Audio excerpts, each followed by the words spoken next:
Ever since I realized there was someone called a colored girl or an evil woman or a nag, I've been trying not to be that. My skin is black.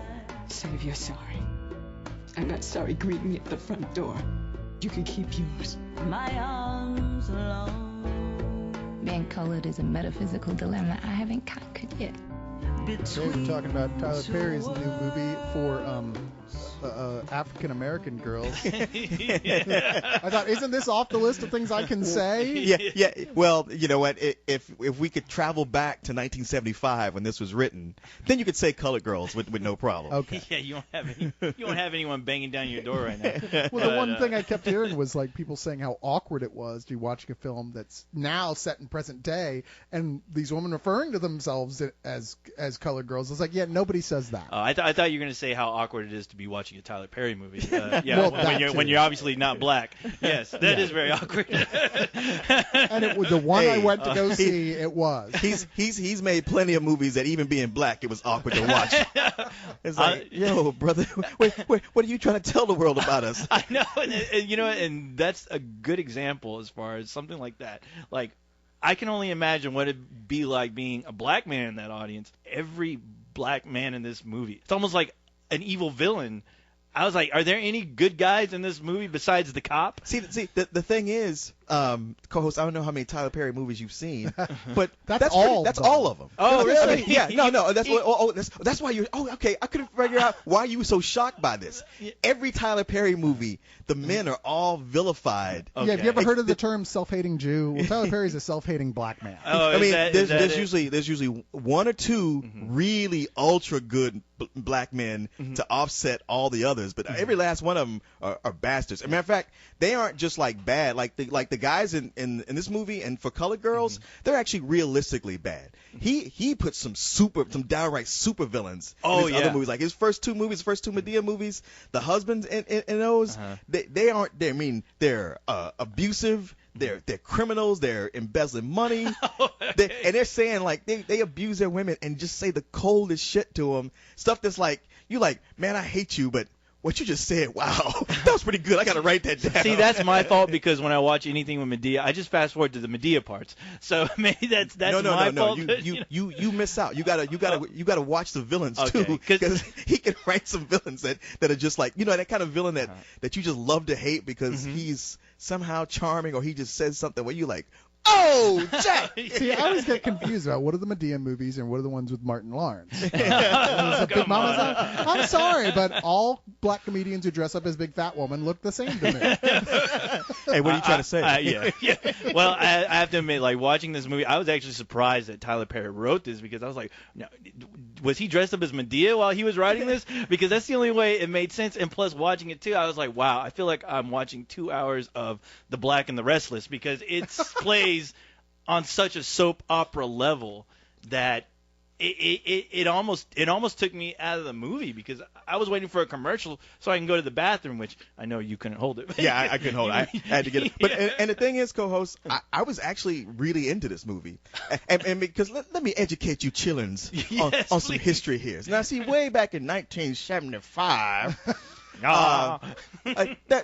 Way back in probably, I guess, the early 70s or even before that, was a young girl named Paulette Williams who was raised in a middle-class family, but then they moved to a poor area and she got bused to a white school where she was picked on by all the kids. Is this the same chick who was in the back of the bus and she said, no more?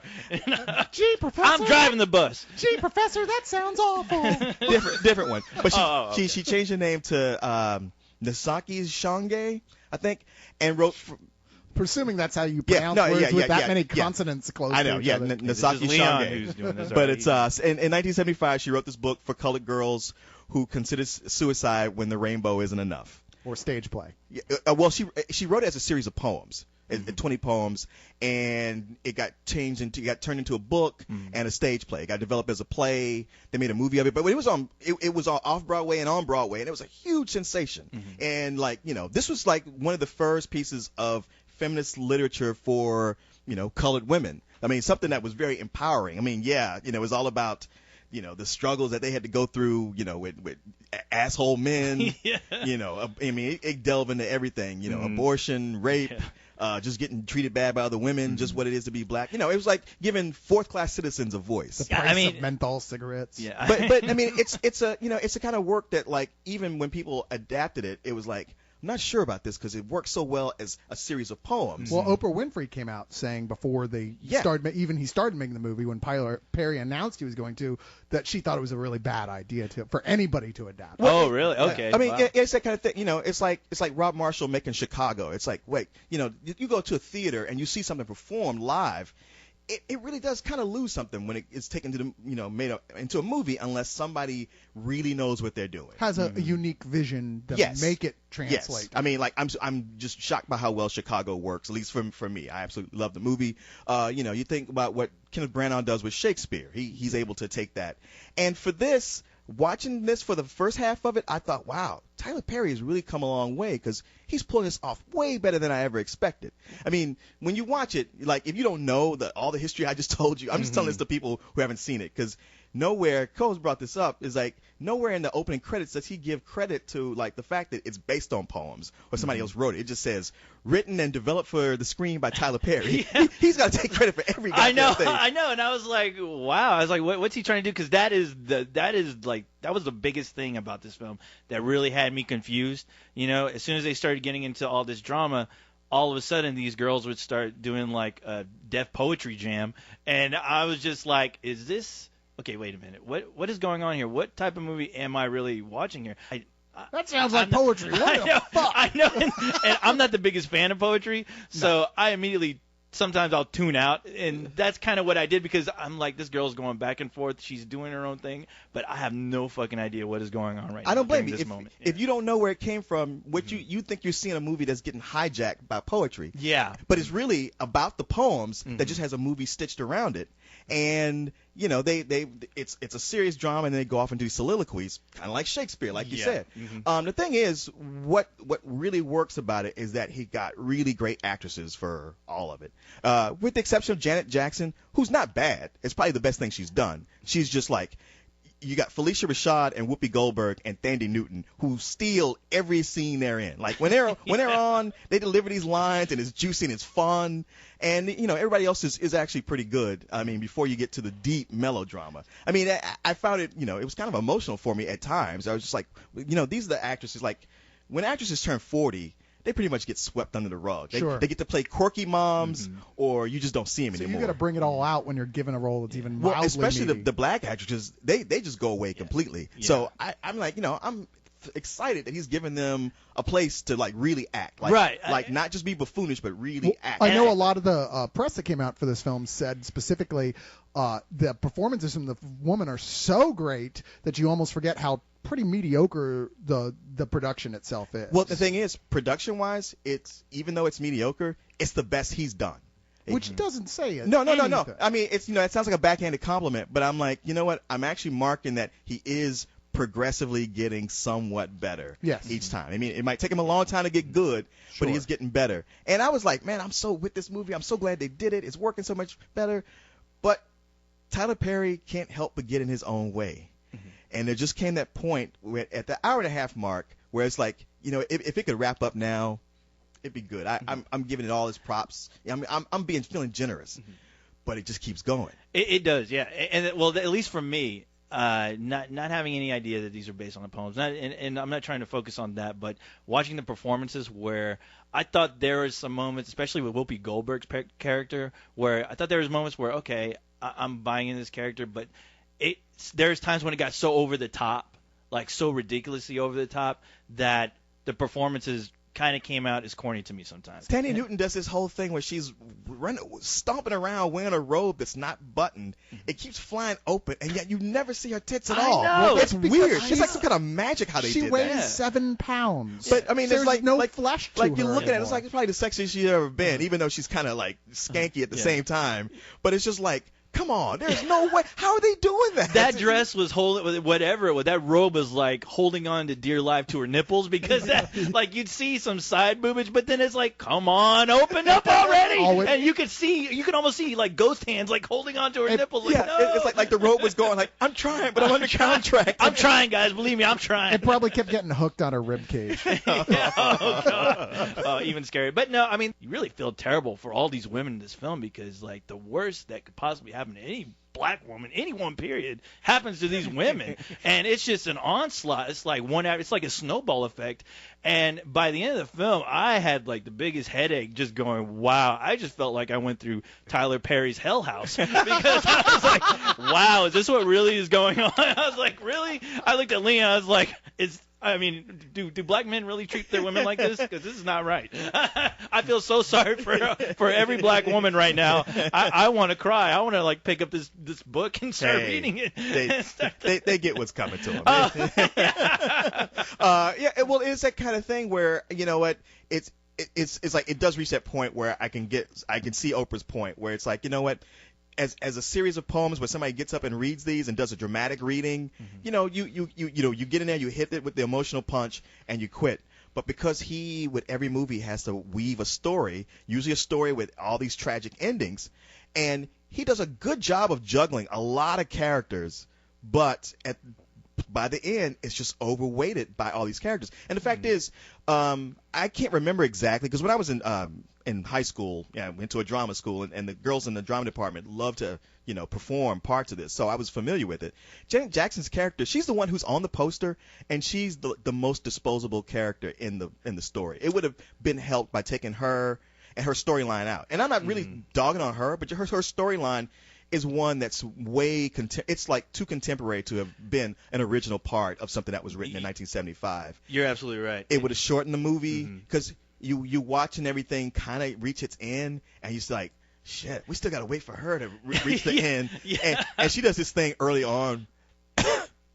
So, you know, in a movie, when somebody coughs, you kind of know what's going to happen by the end. A cough is, or any sort of like obvious, like, you know, thing like that would be a medical thing or something that people do in real life. Yeah. You know, that's in a movie. It's a MacGuffin. It's like if you see a gun, you know it's going to be used. If someone coughs, they're dying. Yes. Yeah. Which when that happened, I looked directly at Lee and I was like, oh shit. That is not good. She's going to turn into a zombie at the end of this movie. Well, a lot was made of Felicia Rashad being in here, who we haven't seen in a big role in a while. I loved her. She was really good. I mean, she comes at the end. She's that nosy neighbor. She has a great character arc where they don't delve into her story. She's just kind of at the fringe, but she's very important to everything. I looked at it as the ongoing adventures of Mrs. Huxtable. right. Because she's like, did I tell you how I met my husband? I was like, went to yell out, you mean Bill Cosby? Yeah. Your baby girl's a slut. But you know, the thing is, she was great. I mean, honestly, I almost had a tear almost came down, because it's like seeing an old friend. I know it was. I was like, Mrs. Huxtable, why don't you just set all these girls right, please, and talk to them, do something. But I mean, I don't know. This movie, it definitely is like you guys say. I guess I need to see the rest of the Tyler Perry movies, but it definitely felt like, oh, okay. Seriously, this is his best movie. Yeah, because I could feel. I mean, I did see his last movie where they had all the fucked up couples hanging out with each other. Okay, and that's the thing. Yeah, that Why Did I Get Married Too? That's the thing. Watching this movie, I realized, like, wow, all these movies he's done to this point, it's because he wanted to make this movie. Yeah. Like every time I watch his movies, I always felt like, I know what he's going for, but he's just really missing the mark. And watch this is like, this is what he's been trying to do this whole time. And he finally got, he got his chance. It's Jeff Lynne getting to produce George Harrison. He lived the dream and got to direct the movie based on something he obviously has been inspired by. And he got it mostly right, and then just blew it toward the end. Yeah. It almost hurts, because I was like, man, I was so on board for it. I mean, I'm still feeling generous for all the things he did right, and I'll give it a matinee, and I'll probably watch it again. I could totally enjoy it again for what I enjoyed about it, but I know that by the time, once he hits that 90-minute mark, it's time to bail. Yeah. And I have to give it a rental. And I don't blame you. As ridiculous as it got, I mean, I was still completely just completely fixated on what was going on the screen as far as these stories. I mean, it felt like me accidentally staying home. When you're sick at home and there's nothing on TV except a soap opera, Right. and you watch and you're wondering what the fuck am I doing watching this? I cannot turn away. I can't even go to the bathroom right now because I need to know what's going to happen next. And the thing with a soap opera, that's what happens with this. With a soap opera, it would take you 2 or 3 months to get this much drama. Oh. Like they drag everything out. Oh, But yeah. Here you get it all. Yeah, you do get it all. Yeah, and it's a lengthy movie. It's a little over 2 hours. And you know what? It was like I was telling you, like I realized watching this, like Tyler Perry, he's so steeped in the stage. He's used to staging everything for that, to where you go see a movie, and after an hour there's an intermission. You go and you come back and you watch the rest. And you get everything wrapped up. Yeah. Somebody needs to come in and say, like, dude, there's no intermission. People don't want to sit for that long. You gotta keep it. Just make one movie at 90 minutes, and I'd be like, no, sir, I can't do that. No, you have to do that. But his movies are #1 every week. So yeah, that's true. And the thing is, though, I think Tyler Perry still needs to move away from the whole idea of the idea of just directing plays. Yes. Because this film does reek of like you're watching a play. I mean, it's like there's only a few sets. You see the same people in almost every scene, and I hate to bring this up, but in this movie, like they're in New York, I guess, right? Yeah. I mean, they're in New York. But I swear this movie was filmed in Blackopolis because everybody, including the actors, the garbage man, the guy driving the cars, the birds, everyone was black in this movie. And I was like, where are all the white people at? What happened? What is this? Some alternate unit? Now you know how it feels for me. No, and I was like, and I never thought about that. I was like, oh man, those poor ethnic groups. I mean, golly, white people do suck. Always throwing themselves in all these movies. I never thought I'm programmed to think that way. Oh my God, make it stop! Damn you, Cyrus. Cyrus. You guys need to give it up. Yeah. You guys got to take over everything. Okay, it's all yours. I don't want to take over anything. I want to sit back here. I'll just stay home. I'm fine with that. Seriously, you guys can take over. I don't care. Let me be the first to say America is yours. Take it and do what you will. Just don't turn off the internet. You don't know me. I do.